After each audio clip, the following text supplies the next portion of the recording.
Nah, siapa yang sudah rindu untuk berbelanja di pusat perbelanjaan dan juga mengunjungi mall? Nah, tepat pada tanggal 15 Juni 2020, Gubernur DKI Jakarta telah membuka 80 pusat perbelanjaan yang ada di wilayah DKI Jakarta. Nah, seperti saya saat ini yang telah berada di pusat grosir Cililitan yang berada di Jakarta Timur. Nah, syarat-syaratnya adalah walaupun kita tetap diperbolehkan untuk berkunjung di pusat perbelanjaan, namun protokol kesehatan ini harus menjadi yang utama. Nah, salah satunya adalah menggunakan masker dan juga ketika akan masuk pastinya akan dicek lebih dahulu suhu tubuhnya. Oke, Pak. 36,8. Boleh masuk ya, Pak? Oke, terima kasih.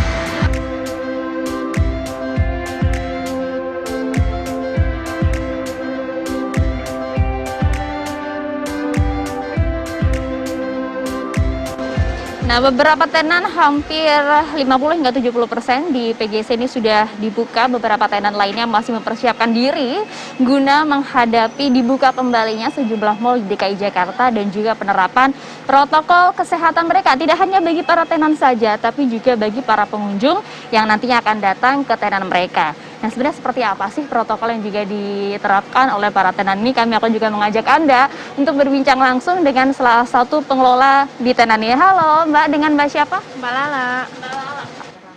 Nah, ini kan toko pakaian. Nah, ada perubahan peraturan tidak? Atau misalnya untuk pakaian sendiri memang masih boleh untuk dicoba ataukah seperti apa? Karena kita ketahui juga di masa PSBB transisi ini kan kita juga harus mengurangi kontak fisik ya. Kalau ini sih sekarang kan dulu boleh dicoba, tapi sekarang nggak boleh. Demi kesehatan bersama.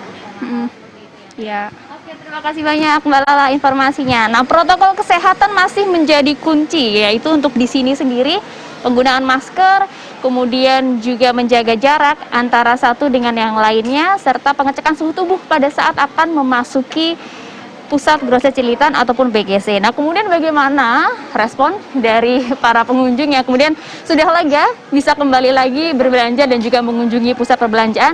Kami akan menanyakan kepada mereka nanti. Saya juga akan mengajak Anda untuk berbincang langsung bersama para pengunjung di sini. Kita sambil lihat-lihat lagi pemirsa.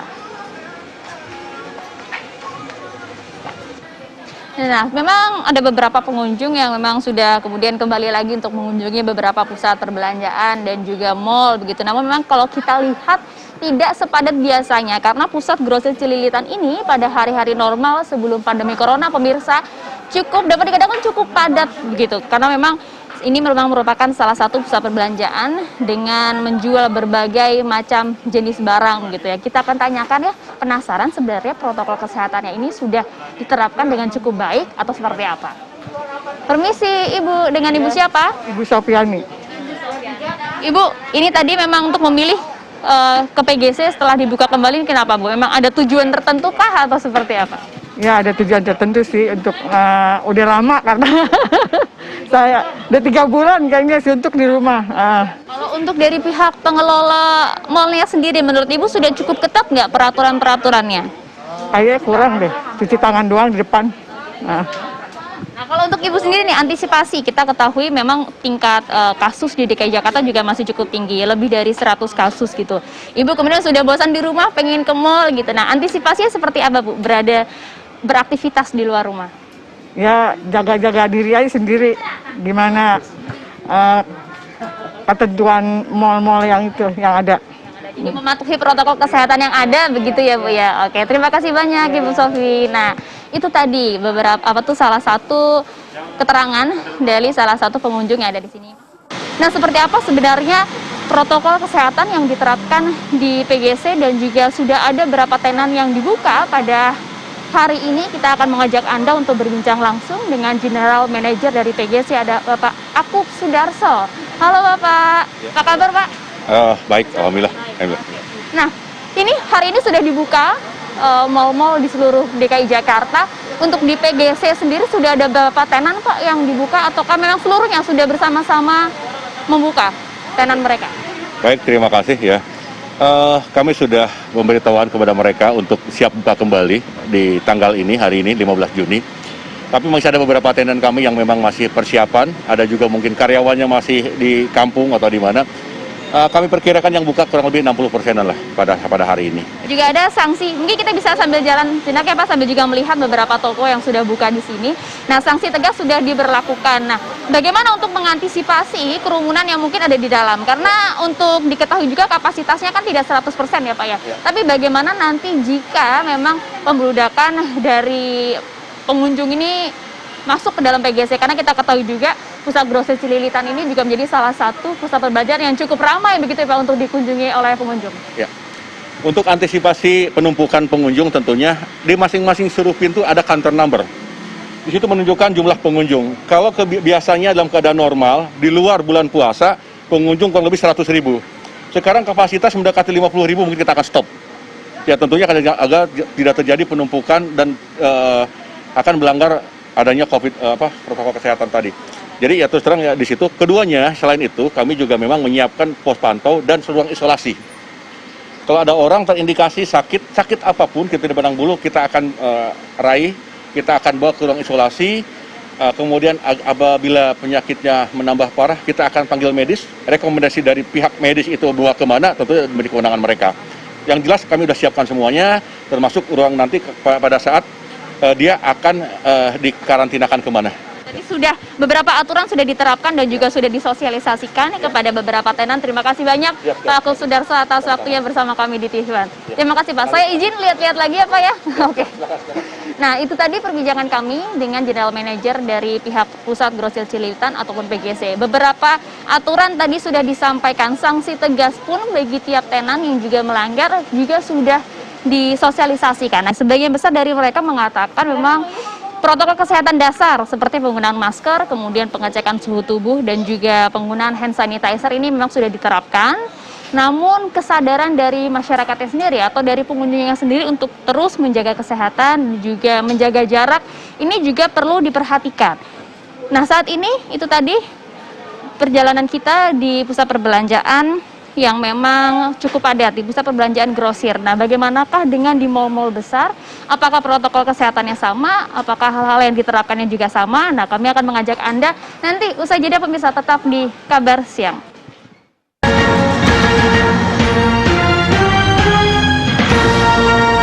Kembali menyaksikan Kabar Siang di lokasi pemirsa. Jika tadi kami telah mengajak Anda berkeliling di pusat grosir di wilayah Jakarta Timur, kini saya akan mengajak Anda untuk melihat juga situasi di sebuah mal di kawasan Jakarta Selatan.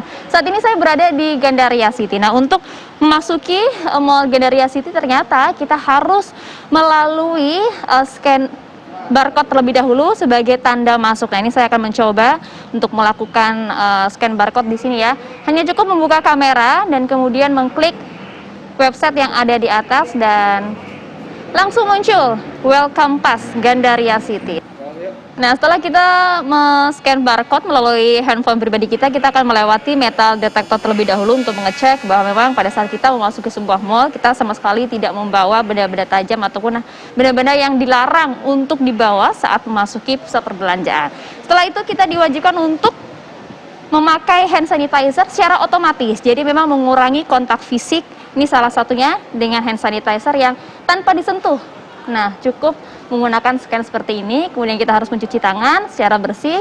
Setelah itu, kita akan memasuki pintu utama dari Mall Gandaria City. Dan bagaimana cara pengecekan suhunya? Kita di sini juga disarankan untuk melakukan pengecekan suhu tubuh, bahkan diwajibkan dengan cara kita harus berhenti di titik yang sudah disiapkan. Dan nanti sudah ada pengecekan suhu tubuh secara digital yang ada di Mall Gandaria City.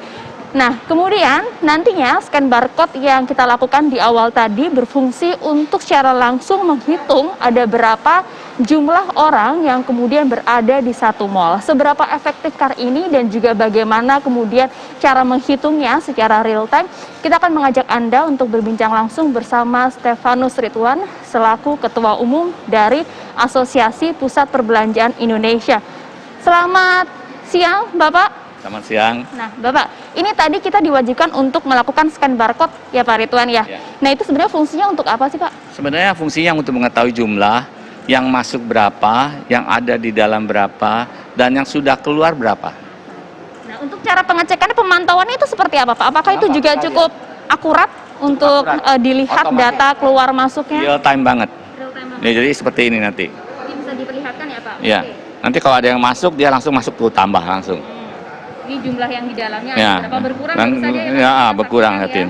Dan kemudian customer yang keluar ada berapa? Pak. Betul-betul real time berarti ya Pak? Ya, real time ini kan tadi 1, sekarang udah 72 lagi. Ya gitu. Nah, sejauh ini nanti kita juga akan melihat seberapa ramai kemudian ya setelah Mall Gandaria City dibuka kembali, kita jalan-jalan ke dalam ya Pak ya? Boleh sekarang.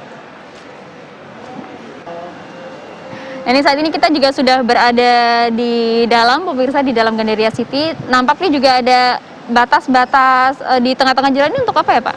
Ini supaya orang tidak tabrakan. Jadi yang satu arah untuk jalan ke arah utara, yang satunya arah selatan misalnya. Sudah seperti ini ya Pak ya? Iya. Jadi memang sudah ada batas-batasnya ya Pak ya? Iya, seperti itu. Oke, jadi memang orang-orang yang kemudian jalan berlawanan arah diatur pula jaraknya Ya. untuk mengurangi kontak fisik, begitulah ya Pak kira-kira ya Pak ya.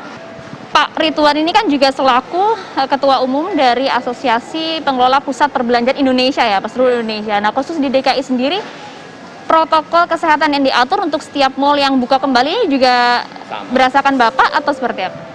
Saya kira sama untuk semua mall. Di seluruh Indonesia hampir sama lah. So, aturannya itu kan ada aturan yang dari Menteri Perdagangan, ada juga aturan yang datangnya dari kepala daerah masing-masing. Tapi kepala daerah dari kepala daerah itu hampir sama semuanya dengan peraturan dari Menteri Perdagangan. Jadi saya kira antara pusat dan daerah sudah ada TikTok ya supaya beres semua lah. Nah, mungkin yang bisa dijelaskan juga Pak, aturan-aturannya apa saja yang kemudian harus dijalani oleh setiap mall dan juga pusat perbelanjaan yang buka. Seperti misalnya salah satunya tadi seperti adanya batas-batas bagi orang yang kemudian lalu lalang di dalam mall begitu ya. Ya. Jadi yang harus sebenarnya yang penting sekali adalah yang masuk harus pakai masker. Kedua harus menjaga jarak. Terus sebelum masuk juga harus memakai sanitizer atau cuci tangannya. Nah, itu yang paling penting. Setelah itu ya semuanya variasi interaksi itu. Kemudahan misalnya naik lift juga kita ada touchless. Kenapa? Supaya menghindari pertemuan antara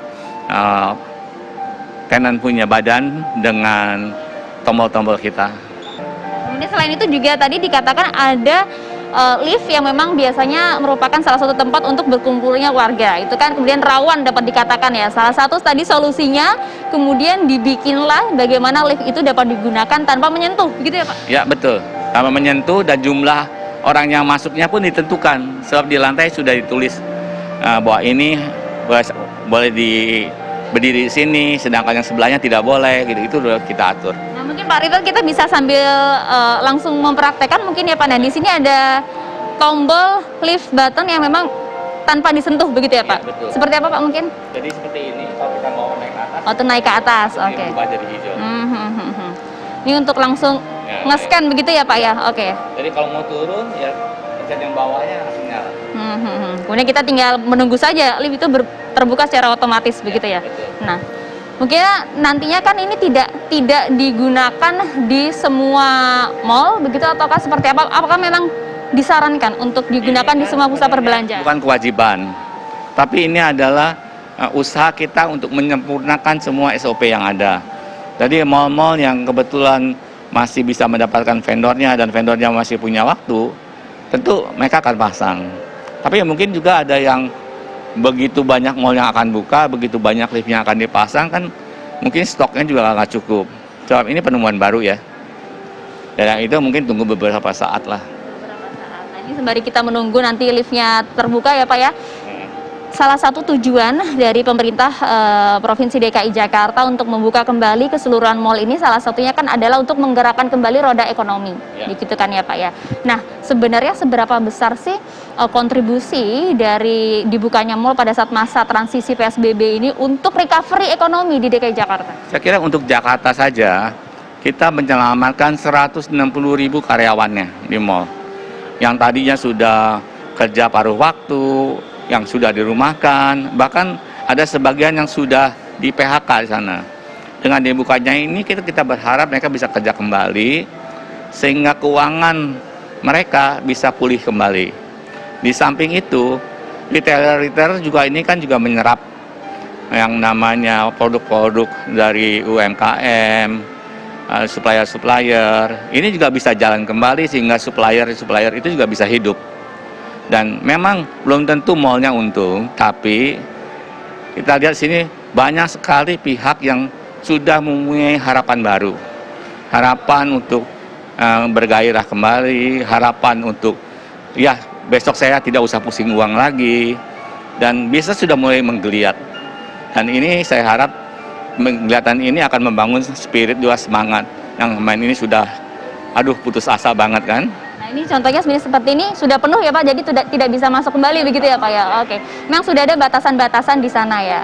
Oke, kita akan tunggu lagi berarti nanti lift berikutnya untuk masuk. Nah seperti ini Pak. Nah itu tadi sudah banyak kemudian fasilitas-fasilitas yang telah diberikan oleh sejumlah mal di wilayah DKI Jakarta untuk dapat mengurangi kontak fisik antara satu pengunjung dengan pengunjung lainnya, dan juga beberapa tenan tadi kami juga sempat melihat sudah banyak kemudian yang mematuhi protokol kesehatan dengan cara menggunakan masker, bahkan menggunakan face shield dan juga sarung tangan. Nah kita akan melihat bagaimanakah kondisi di setiap tenan yang berada di mal ini ya, apakah sudah cukup efektif menerapkan protokol kesehatan? Ini juga salah satu kemudian toko yang juga memberikan penjelasan di depan pintu masuk bagaimanakah protokol yang mereka terapkan, ada hand sanitizer dan juga menyediakan masker bagi pengunjung yang memang tidak membawa masker ataupun mungkin maskernya harus diganti begitu. Nah itu tadi kita telah melihat ya di pusat grosir, kemudian juga di mal-mal besar seperti di Mall Gandaria City ini, memang tidak semua fasilitas-fasilitas canggih untuk menjaga jarak fisik ataupun kontak fisik bagi tiap pengunjung ini diterapkan di semua mal. Tapi kembali lagi, bagaimana kesadaran kita untuk sama-sama menjaga kesehatan diri masing-masing dan juga mencegah penyebaran virus corona yang ada. Sudah siapkah Anda untuk beraktivitas di luar rumah dan juga mengunjungi mal? Nah itu tadi kabar siang di lokasi hari ini. Tetap bersama kabar siang karena usai jeda kami masih akan memiliki berbagai informasi menarik lainnya. Sampai jumpa pemirsa.